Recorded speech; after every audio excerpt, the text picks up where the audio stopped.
If all the people I know are security people, will I ever find myself speaking in a boardroom? No. If all the people I know are in the boardroom, will I ever see myself in a place of, do you know that things that security people can do for you outside of what's it called? Um Please, sorry, give me a few minutes. I want to quickly do something. Few seconds, please. Few seconds, please. Few seconds, please. Few seconds, please. Someone is trying to join in, so I'm trying to get the person link. So sorry. Okay, so I was saying that the people you know matters a lot. And I would always encourage that when you are trying to know people, when you're trying to build a network of people, do not always look at those at the top. That's the mistake we make sometimes. We are always wanting to have the high and mighty alone in our network. So somebody who is not up there, you don't think you want to network with the person. You don't think you want to relate to the person. You are telling you feel like, oh, this is not the kind of people I am trying to network with.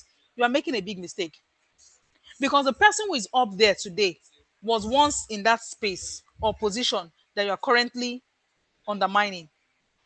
And the people who would go up there tomorrow are the ones that you are undermining today. So you cannot afford to look down on any class of person in your journey to creating opportunities for yourself. You cannot afford to. Let me give you a very quick example of something about my personal life, something that happened. Now, I was living somewhere and I had some security guys in the compound who, whenever I'm coming back from work, I will share anything I bring, I will share with them from that gate. I will just share it with them and go. And then when I want to buy bags of pure water, I tell them to buy me, let's say, 3 bags of pure water. When I'm going to carry the pure water, I will tell them to take one and I will take two. I kept doing that just out of, my normal thing, just to ensure that they're always happy. And then after some time, they brought a new person to add to the team. And one day I was coming back from work and this new person called me and said, Auntie, can I see you? What is it you gave to this guy? One of them is Waziri. His name is Waziri. What did you give to Waziri and the other guys that these people can kill for you? Every time you tell them to buy you water, if they see pure water van, they will be running after the pure water van like their lives depend on it. Auntie, what did you give to them? I said, I didn't give them anything. No. We're all friends. I didn't give them anything. I didn't do anything that would make them do that for me. Just that we all relate as a family. Do you know after some time, this same guy became the person too who, if he sees a van, he will run after the van just to get me water. I did not look down on these people. And a time came in my life that I was out of job while I was still in that same compound. And these people observed that I was not going out and coming in again. I was not giving them money to buy water because, of course, I was broke. Do you know?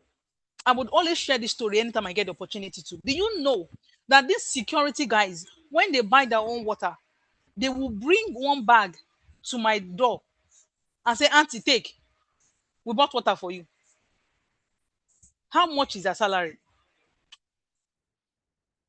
It was not the high people that I knew that was coming to give me bag of pure water. It was security people in my compound that was coming to give me bag of pure water. So you see why you can never undermine any position. You can never undermine any class of people. These people can open doors for you. A security person is who can help, can allow you enter a company, or they can lie to you that our guy is not around. So you cannot treat anybody less. Relationship, relationship opens opportunities for you. Your CV may get you shortlisted, but your relationship is how you get remembered. Like I said, I'm very big on relationship and I talk about it. In fact, I had said that from this March till the end of the year, I want to teach people how they can grow their relationship because I see a lot of people suffer for things that they should not suffer for. If you have the right network, if you have the right relationships in your life, there are lots of things you enjoy. If I share a lot of my stories with you, you'll be amazed. I am very passionate about relationship, very, very passionate about relationship. Because why are you suffering when you have somebody that can change your story by just a phone call? But because you do not understand how to harness it, you do not understand how to make use of it, you will realize that you have potential, but no door is opening to you because you don't know the person that can open that door for you. This is a point where I recommend my book. I wrote a book about relationship. I call it the network currency. I will recommend it if you are very, very interested in knowing and understanding how to use relationship and use it well enough. You really need to get that book. You really, really need to get that book. What I will do for this community is I will share the link in the WhatsApp for anyone who is interested in getting the book. But what I will do also is I will give you a discount. If you are coming from this community to buy it, I will share a discount code for you to get the book cheaper than any other person would get it out there. Just my own way of supporting. But if you are really interested in growing your network, you need to get that book. I'm wrapping up. Um, Intentional networking means not begging. You are not chasing big names. You are not building genuine. You are building genuine value-based connections. Now, from this session, what is the call to action? What are you going to do? I want you to identify two key skills that you need to develop. Develop two key skills in your life that you can communicate as a value going forward. Now, rewrite your CV to focus on value, not just duties. Oh, part of my duties I did is rewrite that duty to be value, and then start documenting your achievements going forward. It is what you have done that people want to see, not what you tell them. So you need to be able to Um, communicate that sorry, value. sorry, ma. We have Yes, like 3 minutes to round up, ma. So the next I'm we already talk on the about. call to action. I'm wrapping up. Yeah, Okay, thank ma. you. Okay, ma. Then join a professional community, just like the one you are right now. Volunteer, create opportunity for yourself, volunteer, then improve your LinkedIn profile, build relationships intentionally, ask for mentorship, ask for guidance. And then I close with this: opportunity responds to preparation, not desperation. You must be prepared for opportunities. Even when you are chasing them, be prepared for opportunities. Secondly, your CV is important, but it is only a document. If your CV gives you that opportunity, if your CV brings you into that door, into that room, how do you keep yourself to stay in that room? What value do you have to offer that will keep you in that room? And then lastly, what great opportunity is how well you understand, communicate, and position your value.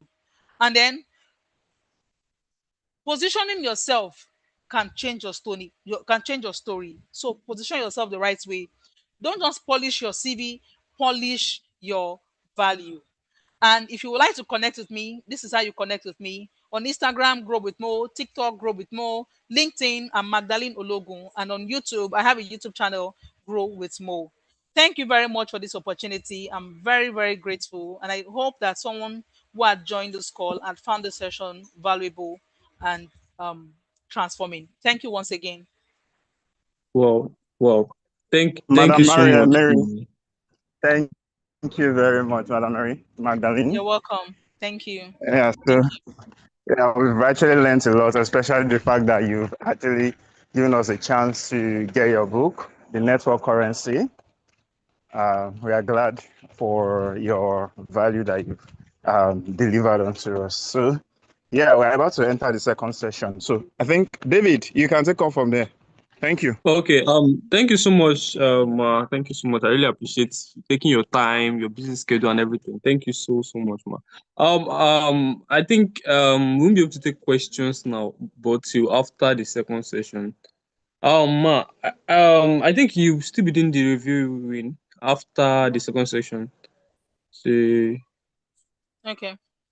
yes. Just I let just me want to know let you know. when it's time. I would stick around, but just let me know when it's time. Okay, ma. Okay, so we just want to move into the second session. So after the second session, we can just move into the CV review, and anyone who has questions will be able to ask their question. So Oluchi, you can take the floor now.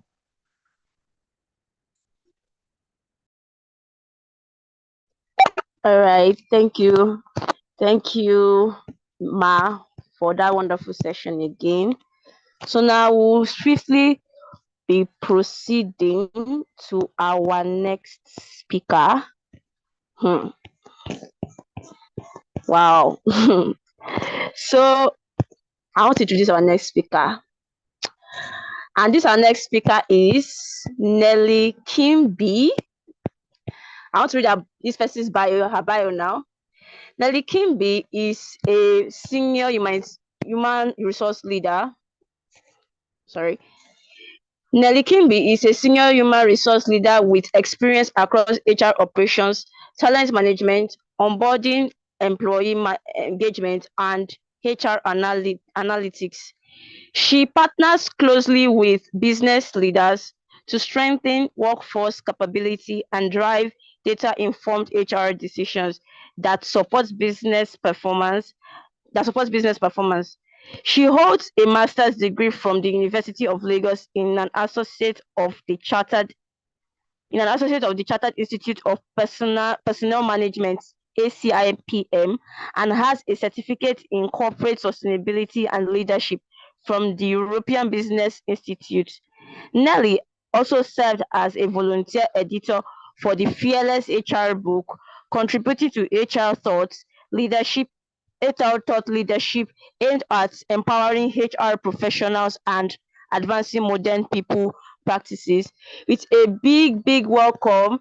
You can show your emojis, you can send your emojis. Please welcome Nelly Kimbi. Welcome.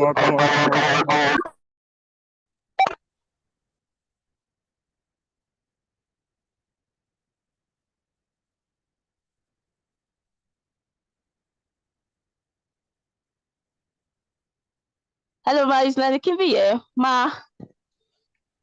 Okay. Okay. Just give us a few minutes. Okay, but since we'll be waiting for a few minutes, I still want us to just digest a lot of things that have just been said. I've been jotting, I've been typing a lot of things. My own hands are already sore. And I've been shouting, where I am. Yeah, a whole lot of things have been said. So if you have questions too for our first speaker, Grow with Emo, please, you can actually keep them. You can type them and keep them, save them. We'll take them at the end of the session when we're also doing the CV review, when she's handling the CV review. Thank you so much, everybody. Is Miss Nelly Kimbi around now? Okay.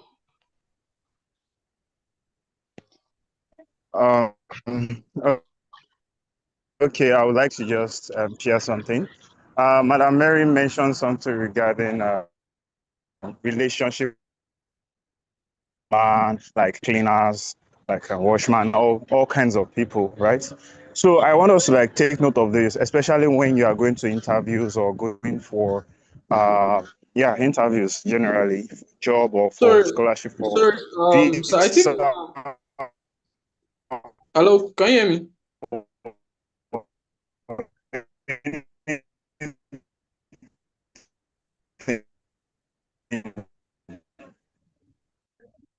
Yeah, I can hear.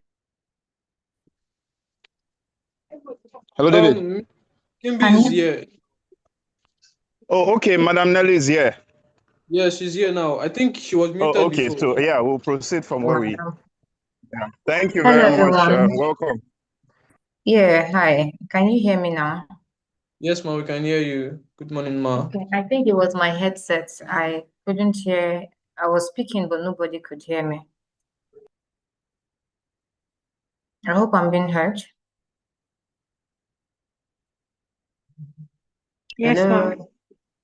Good afternoon, everyone. I think Nelly is just fine so that we can get very comfortable with each other. I don't know if admin can allow me to share my screen. I'll be most grateful.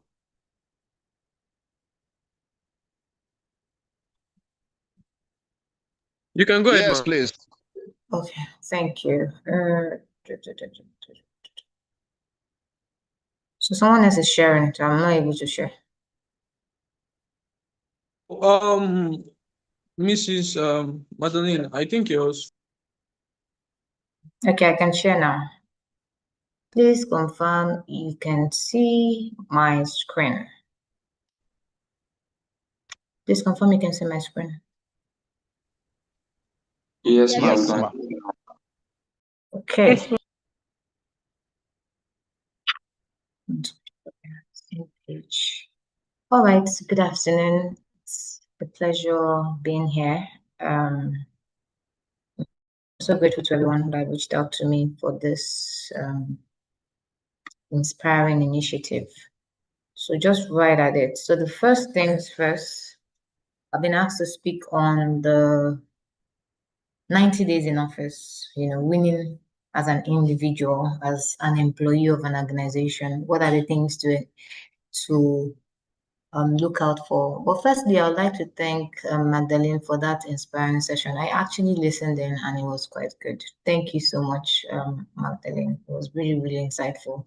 And I do hope that we learned a lot from her session because I sure did. I joined, I think for 30 minutes, I came back again and yeah, but it was quite insightful. So I'll just get right into it. First of all, things you need to know about me. I'm not sure if I don't know who Oluchi introduced me the first time. So, but basically, just to say that I think the reason I'm here is because I've actually handled a lot of recruitment in the past, over 400 recruitments in my career. I would say 550 really, cutting across different industries, different roles. I actually also hire expatriates really. So I think I may be able to share a thing or two for those that would want to listen and start off their career journey. For those that would want to learn on what to look out for, maybe as an HR, you're also struggling with recruitment, that also can work for you. Maybe just starting off your career. This would be I just had to put up a thing or two for you so you can learn and understand what people look out for. Beyond the roles that I've listed on this, I've also recruited a lot of IT roles, software engineers, back end, front end, a lot of those Scrum Masters, project manager. The list is endless. So I think I'll be able to see a thing or two. So please just help me. Let's delve into it and see what we can learn in this short period. Can you still hear me? Loud and clear, ma'am. All right, fantastic. So we'll just move on to it. So your journey to success in your career for someone that just steps in and you just finished NYSC, the journey to success would be okay, you just finished NYSC, you just want to start interviewing, you just want to get an offer, secure the job. They'll say secure the bag. But there are certain things you must know. I think when Magdalene was speaking, she asked how many of you have had offers recently, and a few of you raised your hand. I think David said yes, he had.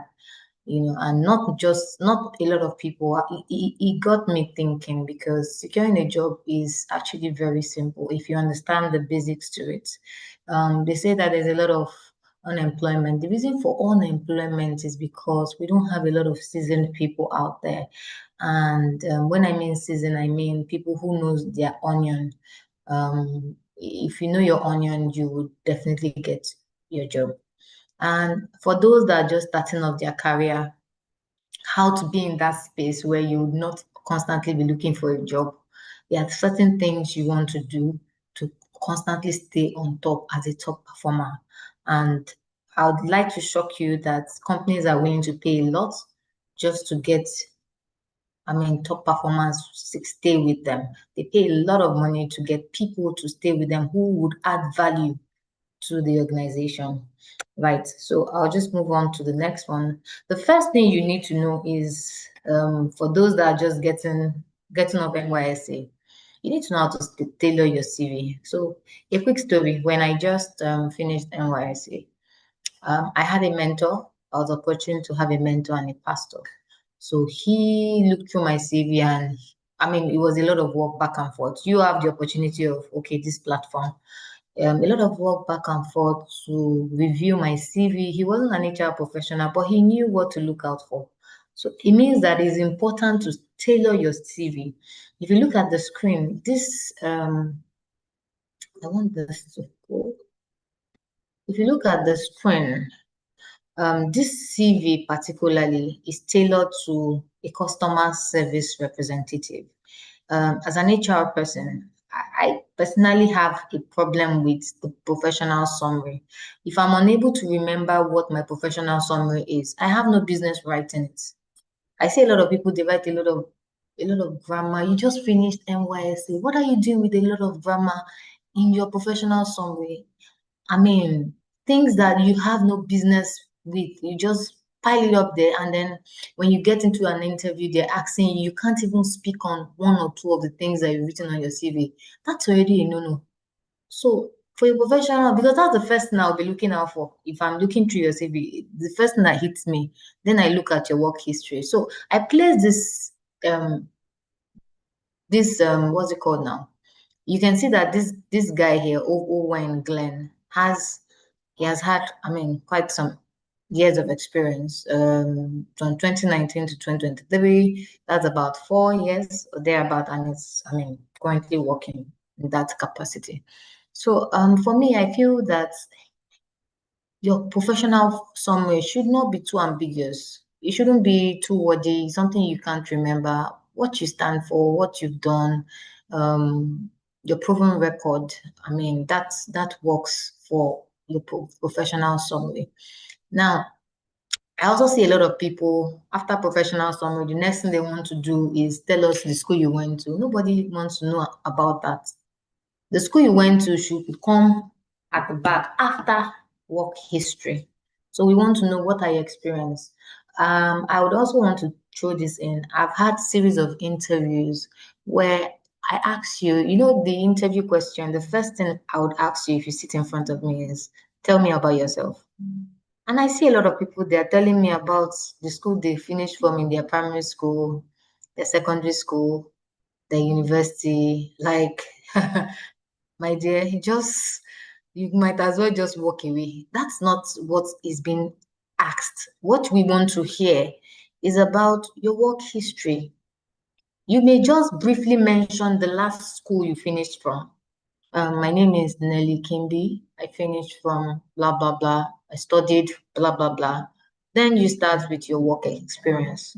Briefly, not that my name is Nelly Kimby. I'm from Akwa Ibom State. I finished from this one local government. I now finished from this one college. Then I now went to this one university. Before you've lost the interview already. So those are some of the mistakes people make. That question is a platform for so many things. In fact, you lose your interview as soon as tell me about yourself is not solid. That's one of the questions that, I mean, you should be excited as someone that is going for an interview. You should be excited once they ask you, tell me about yourself, because it's an opportunity to sell yourself. And guess what? Tell me about yourself, set the tone of the interview. It sets the tone. So every other thing is deep diving. So tell me about yourself. You speak objectively, professionally about yourself, things, more of your achievements. Then I can, as an interviewer, I can now ask you, for instance, tell me about yourself. I was instrumental in, I mean, in the achievement of Great Place to Work in 2025. Then, as an interviewer, I can now ask you, how were you instrumental? What was your role? Walk me through 1, 2, 3 steps. That already set a pedestal for several questions. That's what we want to see. We don't want to be hearing how you're from Akwa Ibom, how you're from Mali, and you are the first daughter of your father. They gave birth to both of you twins. You grew up in Lagos. You have worked severally, but you volunteered in Mushin. Nobody wants to hear that. Do you understand? Let me see their reactions. So you guys are very quiet though. I'm not, this is You guys are really quiet. I'm not hearing anything from you people. Oh, okay. I'm seeing some reactions. Thank you, John. We are laughing. The people that ask for that talk about Akwa Ibom and Mushi, like sometimes I'm like, I would, of course, as an HR person, you have to apply EI, emotional intelligence. You can't just ask and a candidate to walk out. But you could see the panelists literally rolling their eyes like, guy, what do we want to do in Mushi? Like, is this what we're here for? So I would really want to let us know that it's not what interviewers look out for. And you need to stop that. It's very, very unprofessional. Nobody wants to know if you're the first daughter or the last daughter in your family. Nobody wants to know. Maybe later your line manager may really want to know just to address certain issue if they want to, but it's not something you should call out in an interview. That's what you need to know. Right. So tell me about yourself. You must, if I was going to interview for a role, what I would do or what I would advise you to do, if once you get, I'll tell you how the CVs are usually when you get to be screened, right? But once you get to be screened, once you've been able to tailor your CV, I already mentioned how to tailor your CV. Once you've been able to tailor your CV, the first thing you should start doing is to start preparing what you would say ahead of the interview date. You cannot, what you don't plan for, you can't get. You need to plan what you'd say. Even pastors in church, they plan what they'll say. They have a guideline. So you cannot say, oh, we'll wing it. You're gonna flop. So you need to plan what you say. Write it out. Prepare yourself. If you need to study, if you need to dig deeper about the organization, do it. You can't be going for an interview and you don't even know what the organization produce or what they do. It's just an absurd absurd thing for me. So you need to plan yourself. Oh, my interview is on Monday. Today you are not going to watch movie. Today being Saturday, you're staying back at home to actually plan yourself. Plan what you're going to say. Tell me about yourself. It forms the basis for everything. I'm serious. It's if you have a good tell me about yourself question, if you have it well figured out, you are almost you're almost good to go. If you have a figure, even though you also need to have the experience. So that brings me to someone who is just out of NYSC, you don't have an experience, and you are looking for a job. I have a mentee who just finished, she has not even gone for service, and she just wants to get a job. She doesn't want to, she just wants to get a good paying job and just, it's like someone that wants to jump from 10 to 100. If I were you, I would really look out for volunteer work, right? I know that there are bills to pay, but while you're waiting for NYSC, ask anybody that needs a volunteer. I would like to. Those things form things you can put in your CV, especially for a fresh graduate. You need to start looking for things to volunteer for. And for those that already, oh, you already finished NYSC, and jobs are not coming, start with intern. Interning is not bad. And for those that have not gone for NYSC, I mean, you should volunteer. NYSC, you should start with interning. Oh, intern, I would like to be. That's a good start. And most times, a lot of people get. Oh, I forgot. Even graduate training as well. That's a good one too because you have the opportunity to learn. So, but a lot of people get that opportunity. I've seen a lot of graduate trainees that are today MDs of companies. So you need to start from somewhere. You cannot just say, for some people, you may not have the opportunity for graduate trainee or, I mean, intern. You may just have an opportunity for HR assistant, for instance, or being an assistant to someone, for instance, or you may just get a job that is not so high, like a customer service role.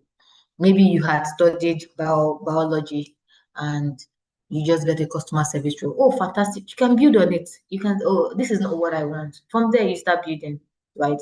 But you need to learn to tailor your CVs. And mind you, organizations would not, most organizations, not all, would not hire you if you have not completed your NYSC. Nobody would be really willing to give you that job, serious job per se, because I mean, it's just what it is. And then you can also opt out for professional qualifications also, like CIPM for those that are in HR. Just look around for some of these things, but don't stay idle. You need to understand that, okay, I need to keep moving because I don't want to rush. All right, 10 seconds inside a recruiter's mind. What are the 10 things a recruiter looks out for? The minute the recruiter looks at your CV, it's one thing to tailor your CV to suit the role, but what are the 10 things a recruiter looks out for the minute your CV pops in front of them? If you look through my screen, you'd see that I had mentioned a good number of them already. Let me tell you something. Nobody has time to be looking at your hobbies in tailoring your CV. If you've been putting your hobbies, just go and take it away. Also, there's no point putting Ajangbadi, number 10, Ajangbadi Road, Ojuelegba. I think the best address you can put would be Apapa, Lagos. That's just fine. When you get the job, you can tell them where you live if you so desire, if it's, I mean, depending on the company's rule and what the onboarding process looks like. But you need to make sure that it's clear. But the most important thing, your LinkedIn profile should be on your CV. The way to reach out to you, your phone number.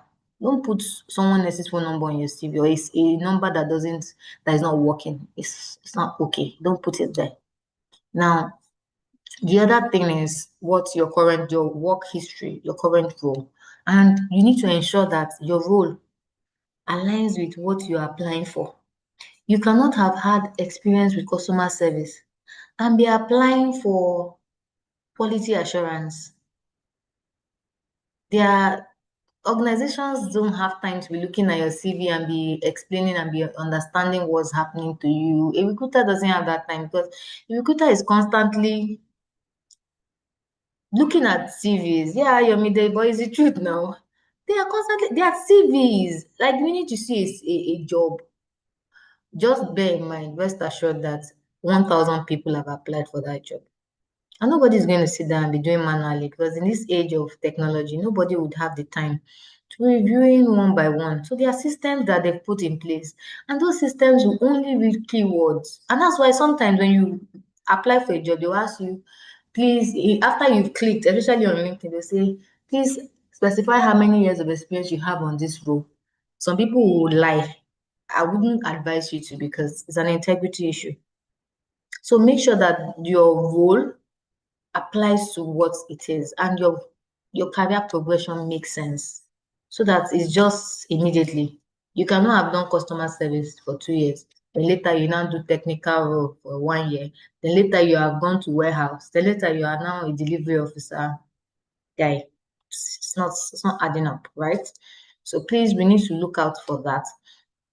Then also ensure that your CVs are readable. Don't use italics. Why are you using italics? Why are you using, there's this Magneto, I can't remember this font now. Why are you using that? It should be readable. Let it be clear. Why are you muffling words and expecting the interviewer or the talent person to read through your mind and understand? You need it as clear as possible. Don't put too many colors. In fact, don't put color at all on your CV. Remove that color. Remove your picture. We know that you're looking fine. You're a very pretty lady, handsome guy. Take out your picture. Yes, I know I'm talking to somebody. Take out your picture. You don't need it. Just take it out, right? Your CV should be as professional as possible. Then ensure that it is consistent. The font, the spacing. Don't use Meandra in some places.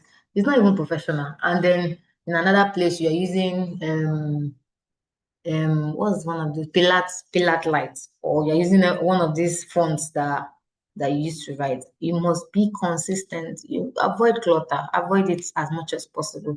Your CV represents you. You need to understand that, and first impression matters. So please avoid all of that, right? Then, of course, use keywords and relevance. Ensure that your CV match the job description. I already spoke about that.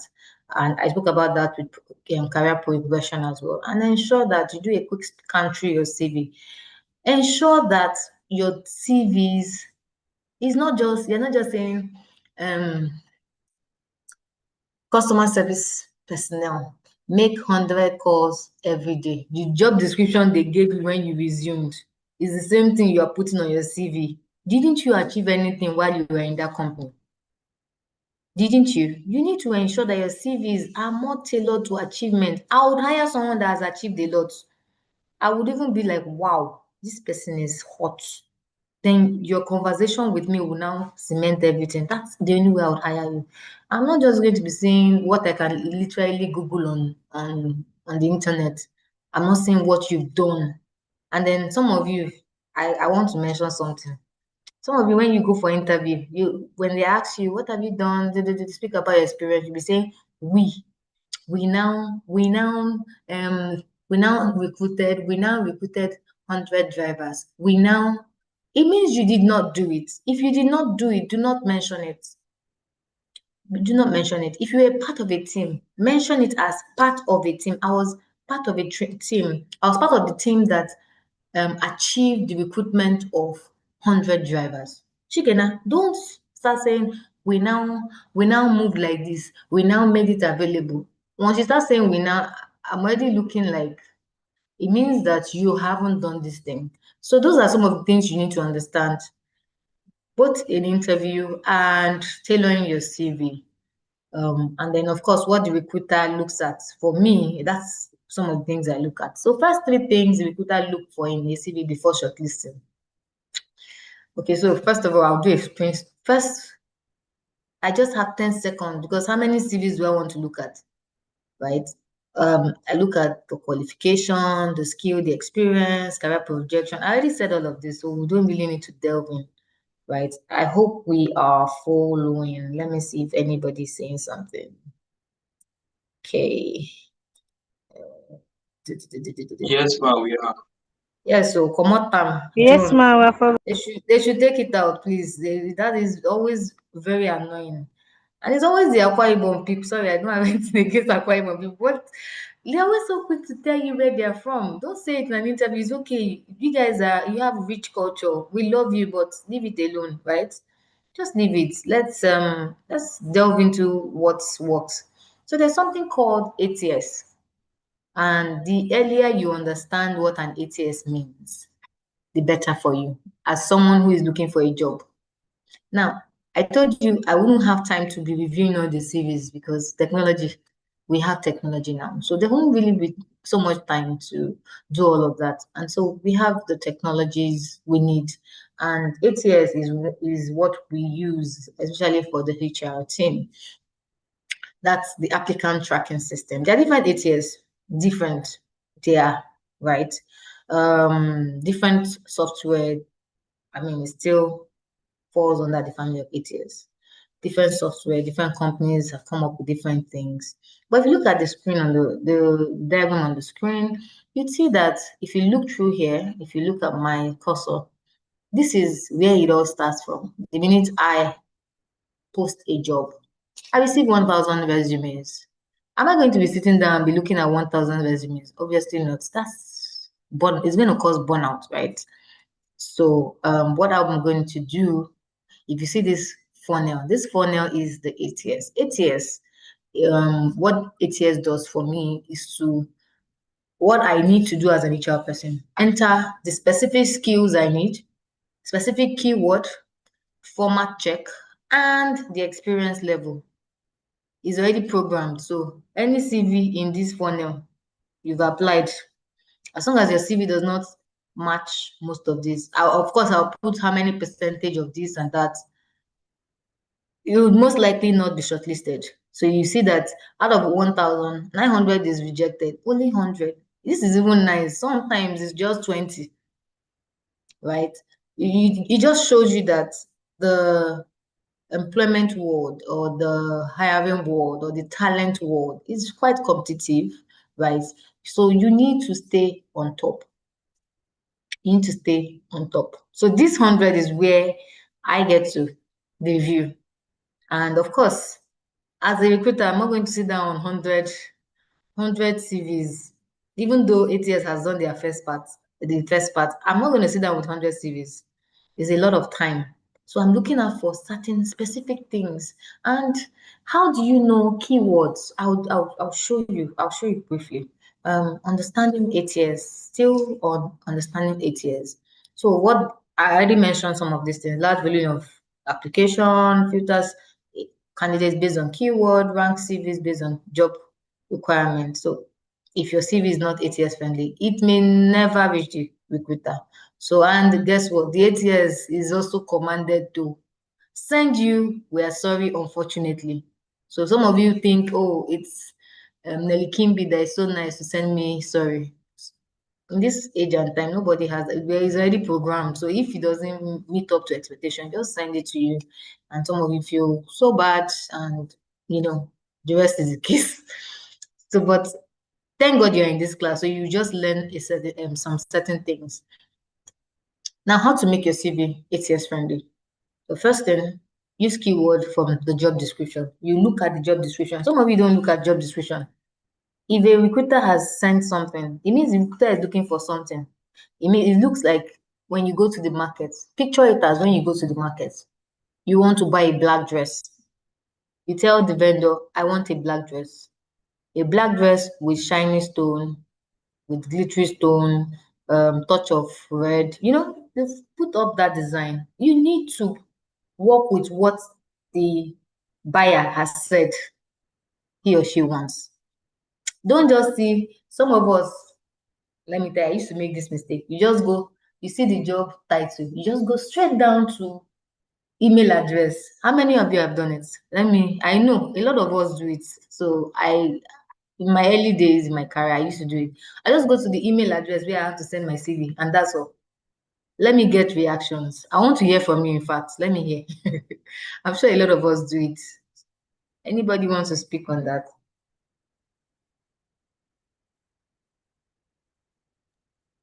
Anybody? Sometimes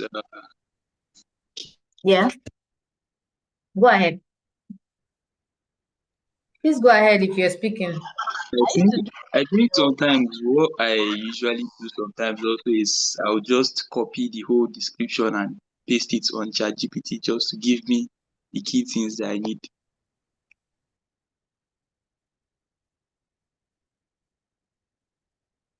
Okay. So yeah, I'll come back to the ChatGPT thingy. Right? ChatGPT is good, but you also have to be careful.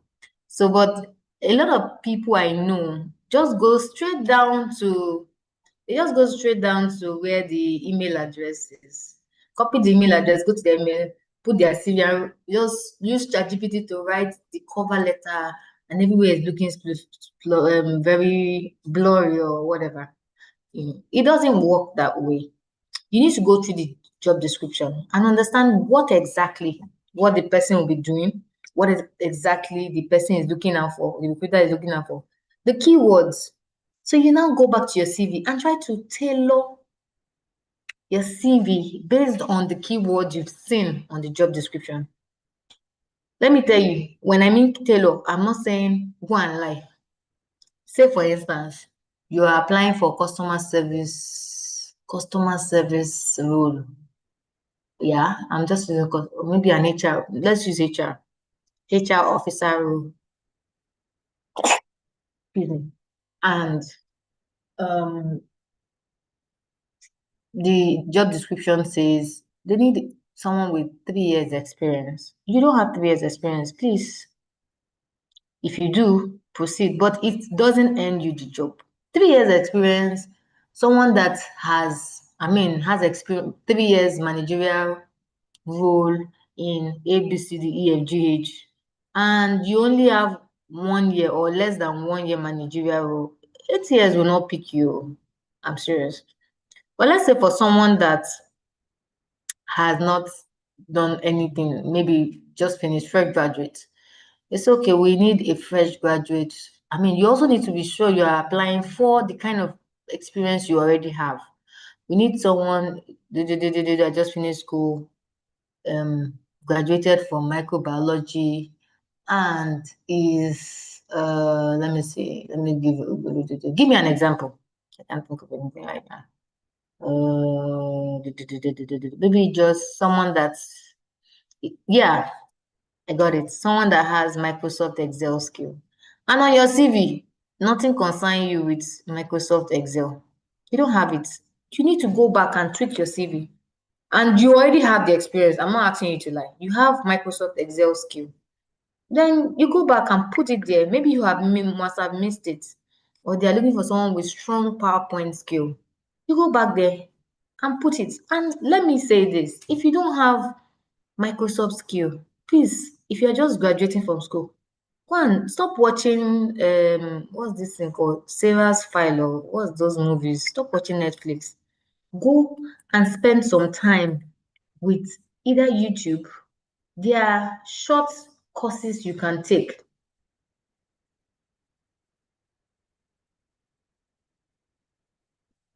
Sorry, David is trying.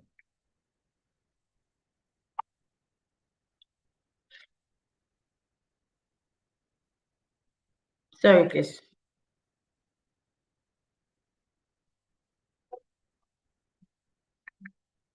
Okay, sorry. David, you're trying to get me. Yeah, so there are short courses you can take. There's Allison.com. There are some people I mentor and I tell them that you need to look at, if you don't have a job right now, first of all, go and start learning skills. Allison.com, Coursera is your baby to go. Like, there are so many courses on Coursera that you can actually reference on your CV. So instead of just sitting down waiting, start learning.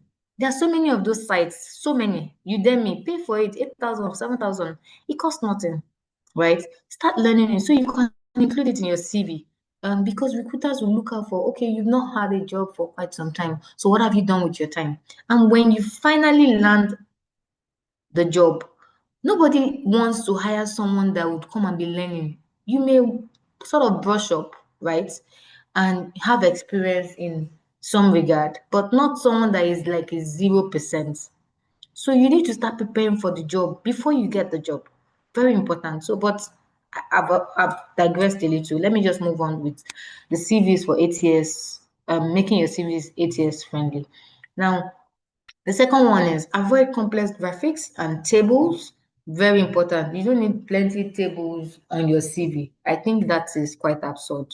Just make it as professional as possible. Use standard headings, experience, education, skills. Very important.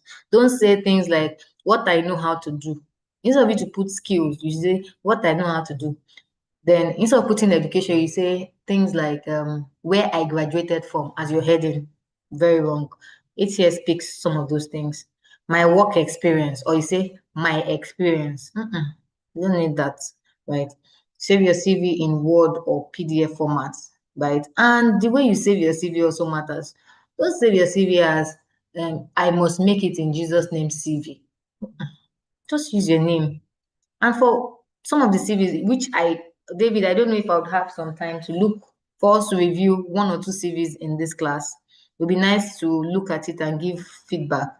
For some of the CVs, you also want to look at the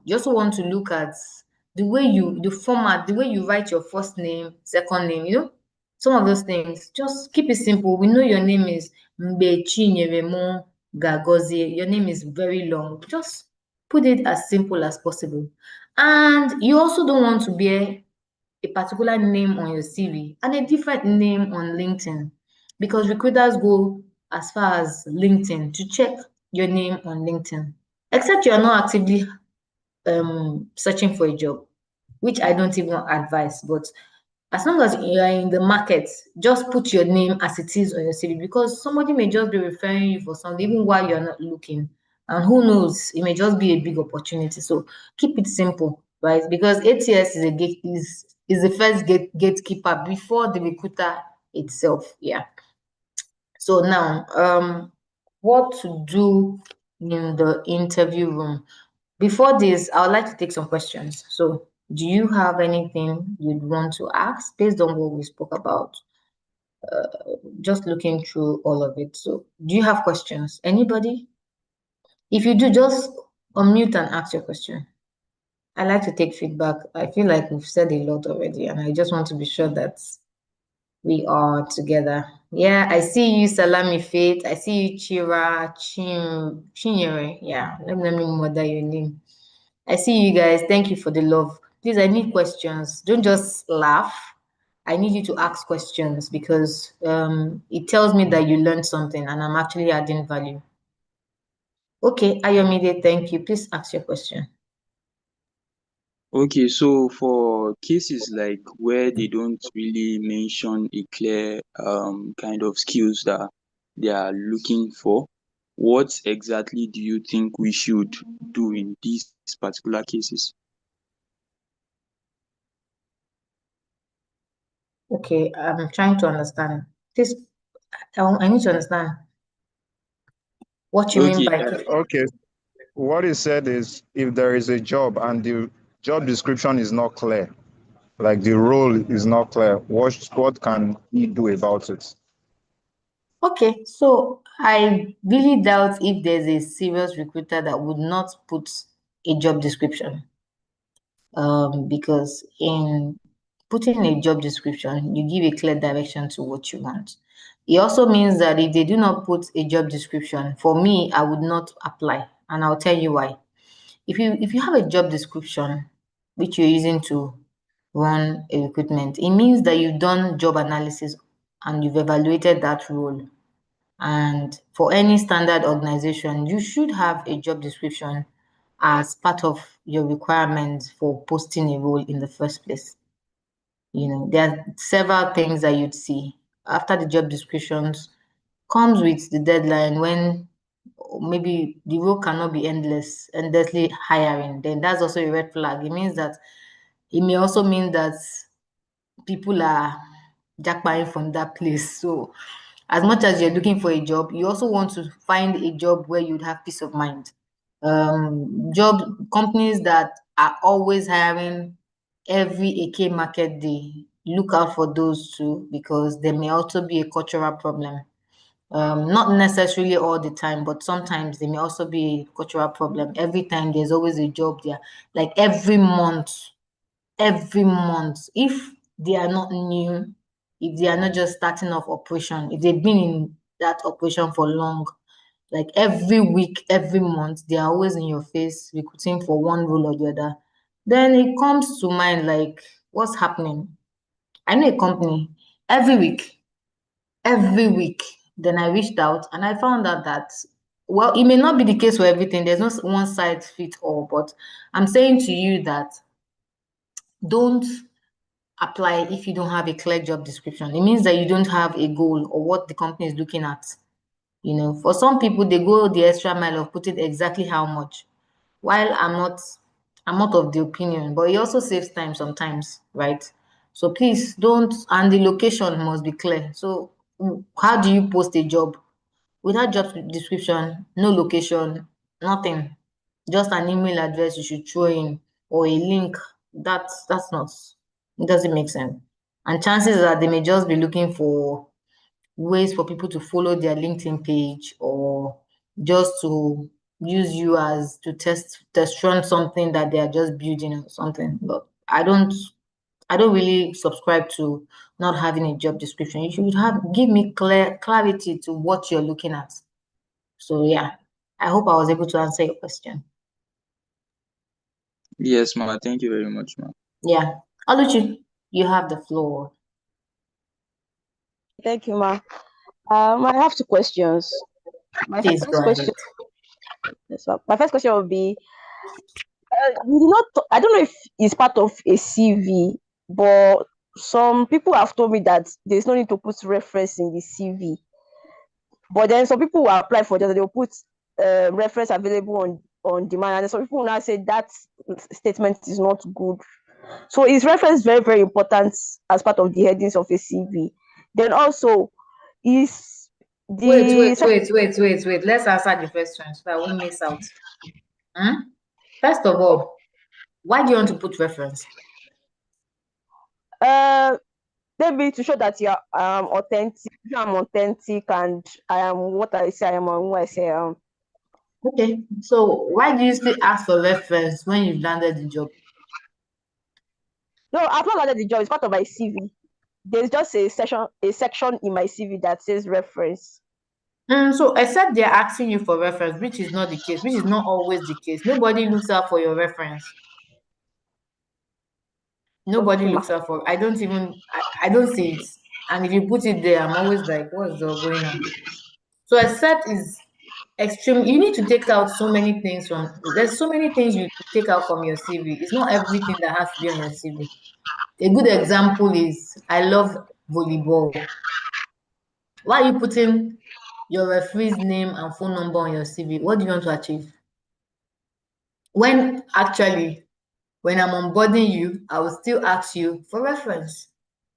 I'll ask you to sign a guarantor's form, ask you for reference. I will call those people. You would give me their number eventually. So you don't really need to put everything on your CV. Everything doesn't need to be on your CV. So I disagree with the reference because I don't look at it. When I'm hiring the reference. I've never called any referee since I've been hiring. I've never to hire you. I've never. If I need anything, I'll call you. I'll ask you to give me who you worked with last. As a matter of fact, that will be when you get a job. You don't ask for it before you land the job. So it's you and the company alone. So I don't agree. Next. Second question. My second question is, what about the section of a CV that says leadership distinctions and award? I've seen some CVs, of which my own CV personally has it.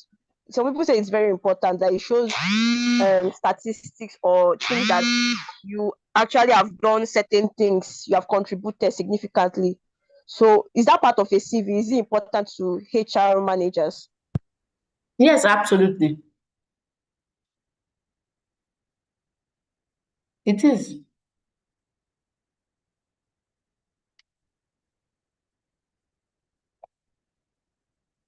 It is because I also want to be sure that you've done what you said you did. I want to be sure that you've achieved the things that you called out. And it's also a strong signal for any recruiter to say this person is a top notch. I have someone I'm mentoring. She's a first class student. She finished from mass comm. She had done some volunteer work in her school previously before she graduated. It's part of her CV. It should be part of her CV that she was the president, vice. People look out for volunteer work, especially for someone that has never gotten a job before. Those are some of the things that make me recruit. I would rather have someone who has showed leadership potential in my team than have someone that is just writing job description on his CV, on her CV. So yes, absolutely, Oluchi, you should put it there because that is you blowing your horn. So I absolutely agree. Okay, ma. Thank you, ma. Yeah. I'm trying to look at the chat box. Please give me a minute.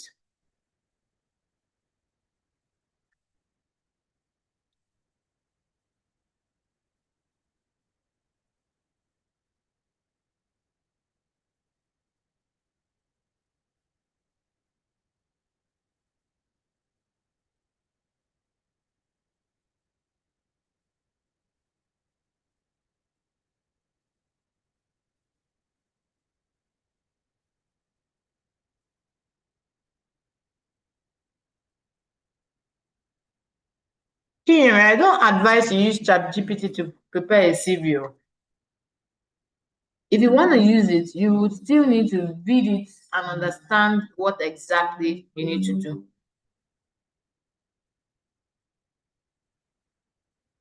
Oh, thank you, John. Thanks for the clarity. Yeah. So what's the difference between a resume and a CV? Alaji, you want to share with us?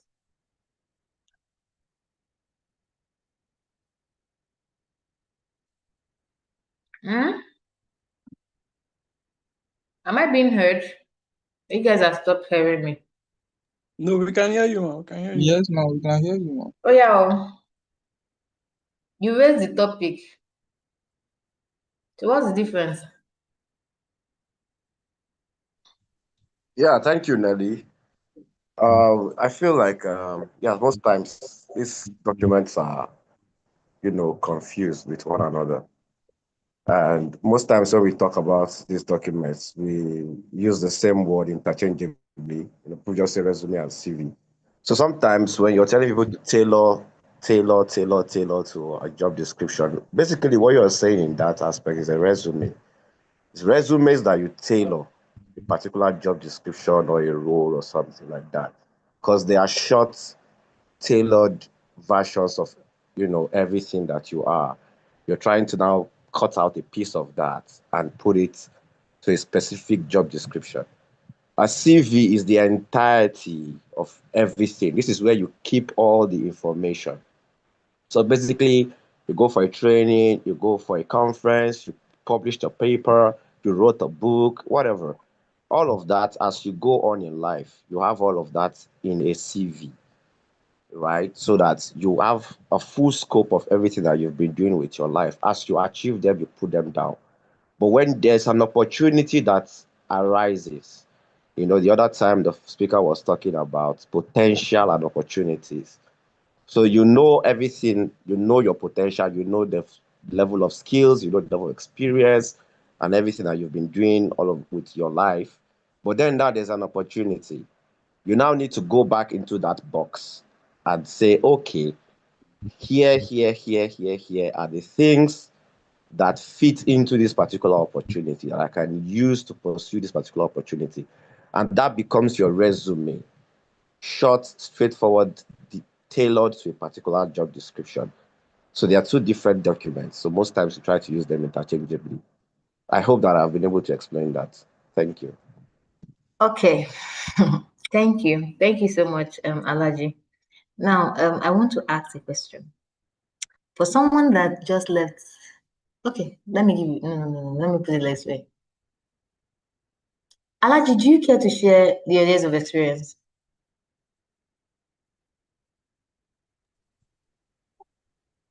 My years of experience in Yeah, what aspect? Basically?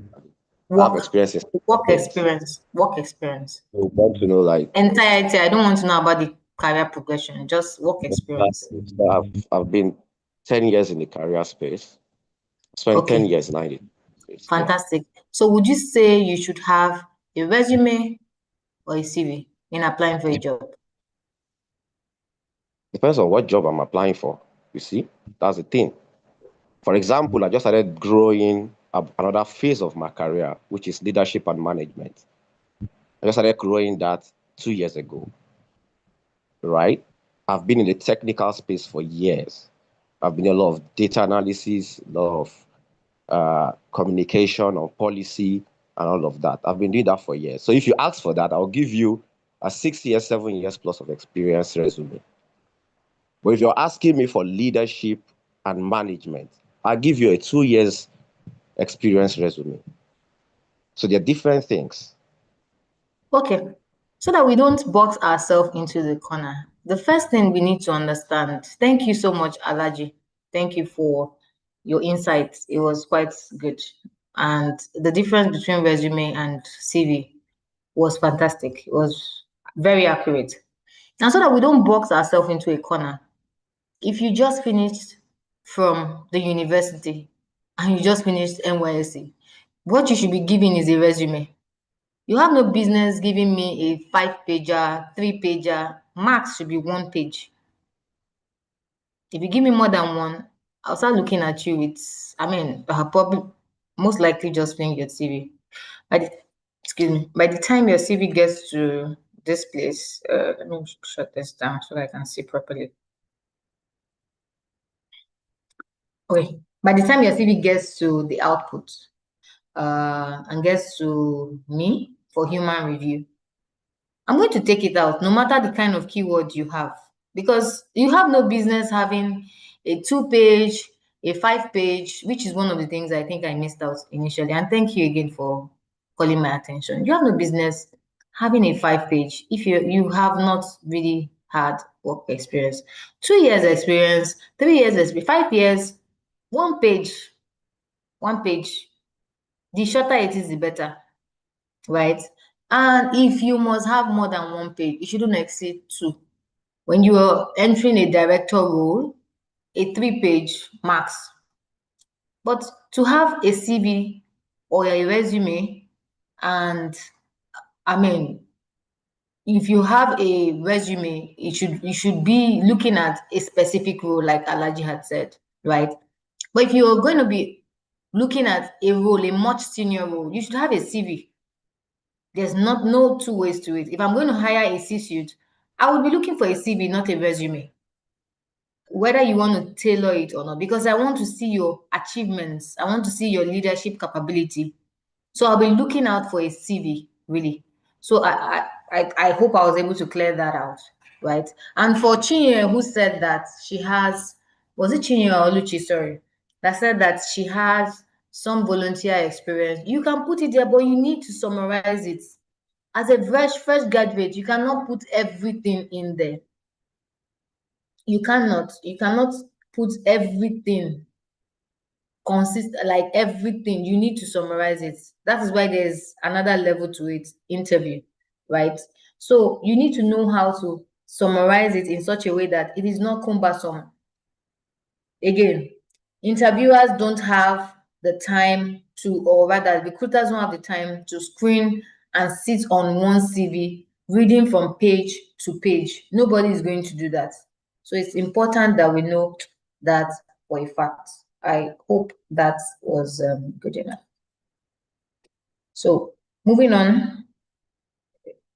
Okay, thank you for the reaction. I'm not sure who it is, but thank you for the reaction. Yeah. I already talked about this. So what to do in the interview room? Very simple. I mentioned this at the beginning of the class. Research the company and role. It's very embarrassing that you're coming for an interview. You don't even know what the company produces or does. That is the most embarrassing thing that can happen to anyone. Communicate your experience clearly, right? I mentioned the first question that would usually be asked when you come into an interview. You must know how to deliver that first question because it forms the basis for everything. I'm just doing a recap. Now, give specific example of achievement you have made in your career journey. Demonstrates confidence and professionalism, and of course, ask questions. So as much as you're preparing for an interview, you must have questions you need to ask. You must prepare for it because in asking a question, because interviewers will ask you, do you have a question for us? If you have a good question, it leaves an impression in an interviewer's mind to say, oh, this person is smart, this person is good, this person understands what is expected, which was why I said initially that I cannot apply for a job without a job description. You need to. As a matter of fact, if somebody is headhunting, I don't know how many people understand what headhunting is. It means that a recruiter comes to you directly because they have seen specific role that you possess, and they reach out to you for that role. They don't generally have to post it in a public platform. They just reach out, they headhunt most times via LinkedIn, referrals. They just go specifically to you. Now, when that happens, what I would usually ask is, sorry, can I get a job description? Because the job description determines a lot of things. So from the job description, you can sieve out the kind of questions, pull out the kind of question you would want to ask to close out the interview, to make an impression in the heart of the interviewer. Don't ask stupid questions. Don't ask ambiguous questions just to prove a point. Don't try to make the interviewer look stupid. That's already a no-no. Because, I mean, if your future line manager is part of the interviewer, the person will feel like, I can't work with this person that is already intimidating. So as much as possible, you want to remain humble. You want to remain hungry, motivated, because those are some of the words the interviewers or the panelists would have a score sheet. And some of these things are things that they would normally want to look at. Your experience, they will rate you based on your experience, based on the things you've done, your communication skill, right? Don't faff, your communication skill, you'll be rated on it. Your attitude to work, your motivation. Do you seem motivated? Do you appear motivated? Do you understand the job role?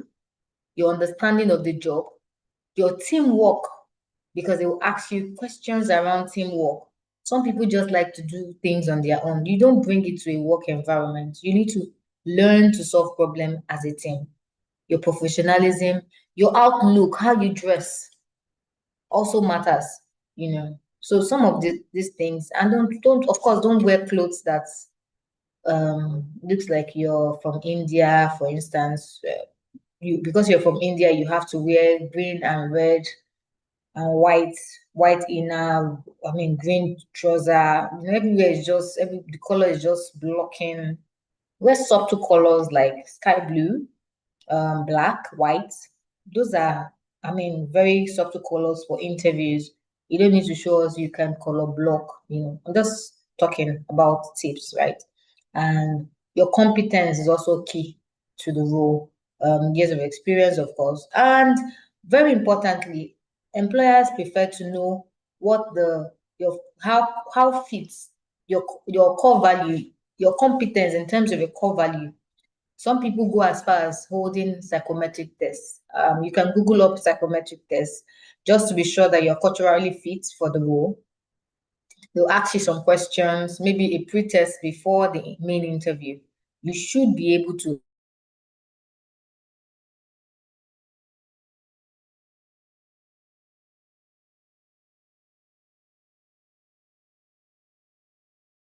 We can't hear you, man.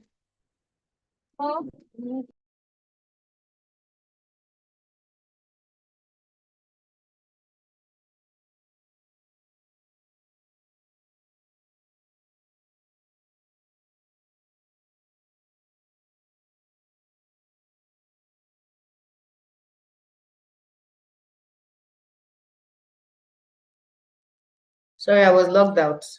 Yeah.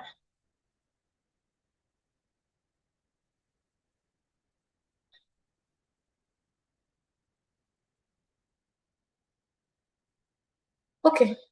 So I hope we were able to get that. And let's just move forward so that we don't spend more time. Now, when you've landed the job, what are the things you need to note once you have the job, you've actually secured the bag? The first thing you need to know is to know the business you're in, understand the business you're in, beyond the websites, beyond the social media space. Understand the job, ask questions, smart questions, not stupid questions. Know who to ask. For most organizations, there's always a body system, which is fantastic for organizations that have that. The talent team would have contacted one of the team members who will put you through the system till you get your feet on the ground properly. So leveraging on the body system would help you settle in as quick as possible. So it's important that you leverage on it and ask questions from your supposed body to understand what the business goals are. And not just sitting on the body, also now asking questions from your line manager just to get clarity on what the performance expectations looks like, right? And for some organizations, the first 1 week, you should have gotten your KPI. KPI is key performance indicator. You should have gotten your KPI. And then there's a mistake that most employees make. Once you get your KPI, that is the goal, what you are expected to achieve when you in your days at work, what the organization is expecting.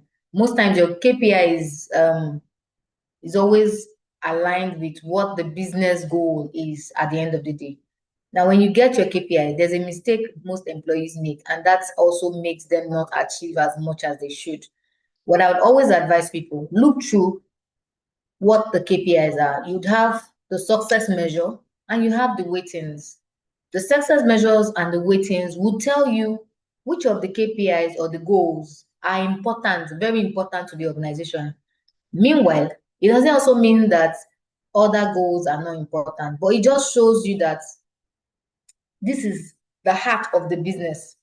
For instance, for an HR business partner in maybe like a logistics company, the major KPI would be to deliver recruitment, ensuring that truck drivers are available for truck, because the company has most likely spent money buying assets, which is the truck.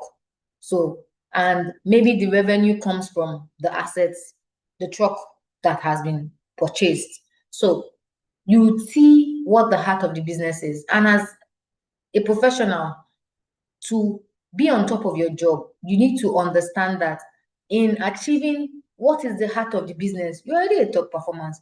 Meanwhile, that doesn't also mean